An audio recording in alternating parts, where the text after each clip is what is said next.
now I'd like to introduce Louise Morell from Barceló Hotel, who is he's leading digital transformation at Barceló Hotel, but he's also building a tech stack end to end from scratch, and that's very interesting for anyone to be building that, especially at a hospitality business in times of COVID. So that's obviously will be something you'll be very interested in. And with him is Daniel Heer from Zeotap. Hey, Daniel, how are you? And Daniel is the CEO and co-founder of Zeotap, and he's also the face of Zeotap in many ways. He's everywhere, and I've known him for a while. And Zeotap is a customer identity platform that have been in operation for over 4 years, I believe. He will probably keep me honest on this, and have developed an identity both in Europe as well as globally. And with that, I'll turn it over to these two gentlemen so they can do a presentation. Welcome. Thank you so much. A pleasure.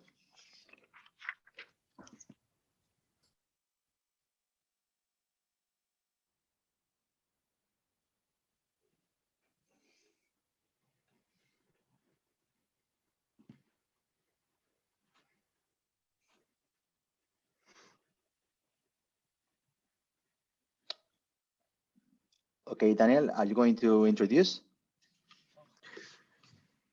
I think we start with your slides, Louis.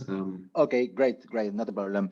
Okay, thanks for the invitation. It's a pleasure to me. I'm Lluís Massanet, so I work at the e-commerce team at the Barceló Hotel Group.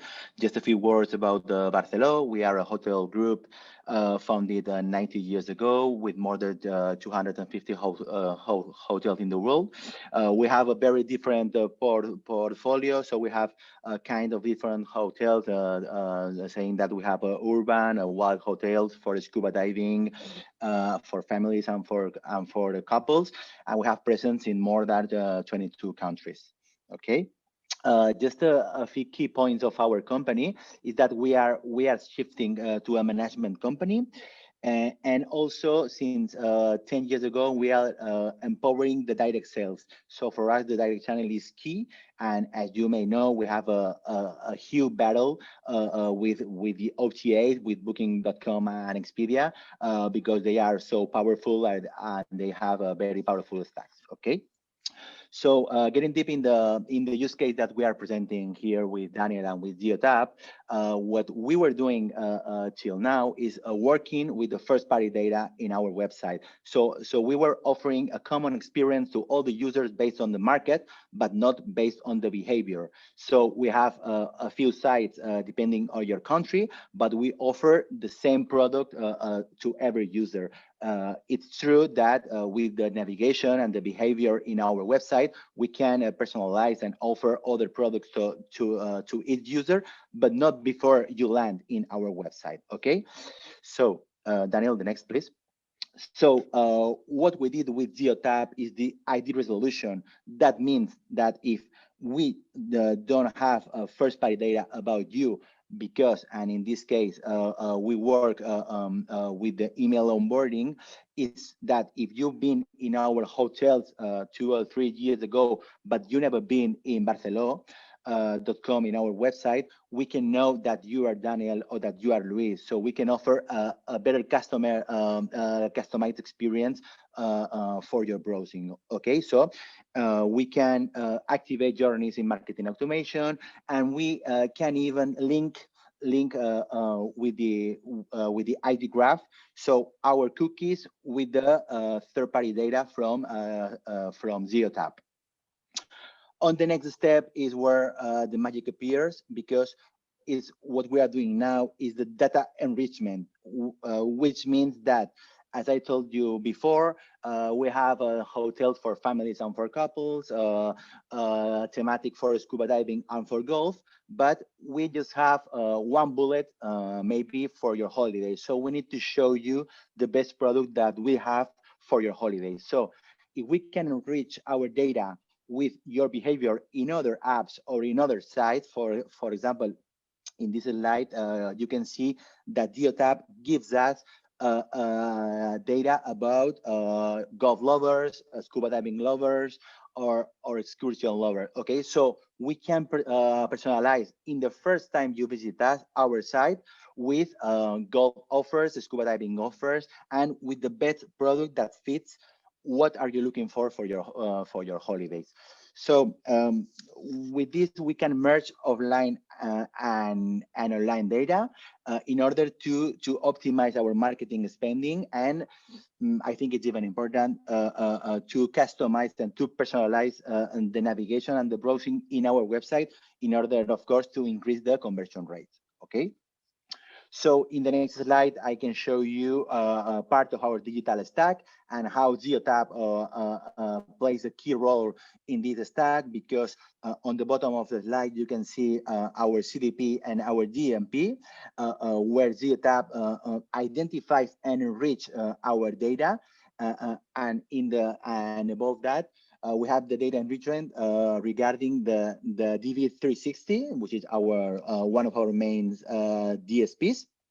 So we can personalize with the same data and with homogeneous journey of marketing. So we can show the same advertising to every user, even if they are outside of our website or browsing it. Okay, so you can see the flow that, for example, through Tilion CDP and with Zeotap data, we can with Adobe Target, we can personalize the product that the user is seeing in every step of the funnel in order to as I say, to increase the conversion rates.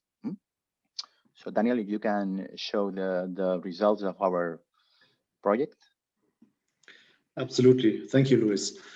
So basically, we're obviously very honored to be part of Barcelo's exciting MarTech journey. And today, as Lluís pointed out, Barceló is using two modules of Zeotap's full stack platform, which are ID resolution and data enrichment. And with these two, Barceló is basically embracing personalization at scale based on a full 360 degrees intelligent view of the customer. Why am I saying at scale?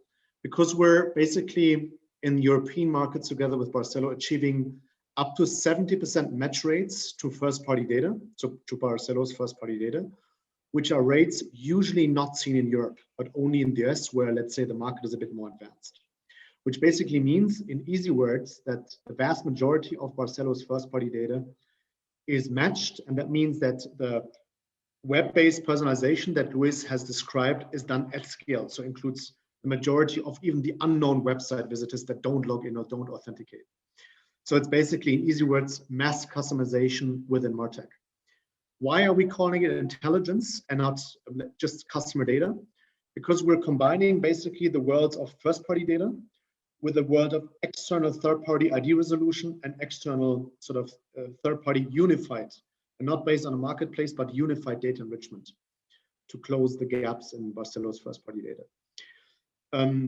And basically those two solutions provided as one solution to Barceló not only drives high match rate, but as an outcome of high match rate, it means that, you know, the average upselling rates for existing customers and the average net new acquisition rates for new customers are increased between 5 to 50% on average, compared to a scenario where this is not done.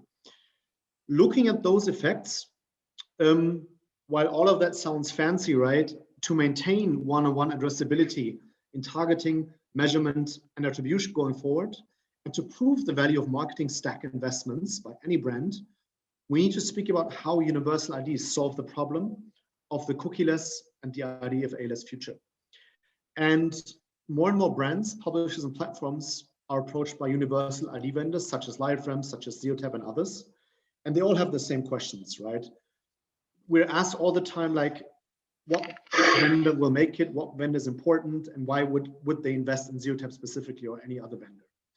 And I think the answer, abstracting from Zeotap, really lies in a simple framework that is easily applicable for any publisher, marketer, or platform such as DSP, SSP. And it's basically three simple questions that everyone should be asking when working with a universal ID vendor. First, what's the existing scale of an email-based deterministic identity graph if the publisher, for example, wants to go to a deterministic solution and not be based on fingerprinting, for example. If so, the question is, how many emails do you, dear vendor, already have in my country or across my countries if I'm a marketer with more than one country under my roof, right? Because if there's no existing email graph, right, and a user authenticates, there's no match. Same with a publisher when the user authenticates there. Second, what's the existing footprint of that specific vendor with marketers to bring budget to a publisher? And with publishers, what's the existing footprint with the publishers? And what's the existing footprint of integrations with DSPs and SSPs, right? And that's why often companies like LiveRam and us announce how many new integrations they have, because that's really key for the ecosystem. You can't authenticate a user if you don't have the email, and you can't transact on the universal ID if you don't have those integrations. So for all brands on this call, for all publishers on this call, ask those questions to your vendors. And lastly, what's the approach to privacy and security? Privacy and security are two different things. They're often misunderstood and intertwined, but they're not the same. Privacy is about adhering to sort of GDPR, for example. Security is about being hacker-proof, something very different. One is legal, one is technical. So sort of that is a framework we've come up with that helps the ecosystem assess which vendor to pick or what vendors to invest on to provide a universal ID and thereby to future-proof one-on-one addressable market. Thank you.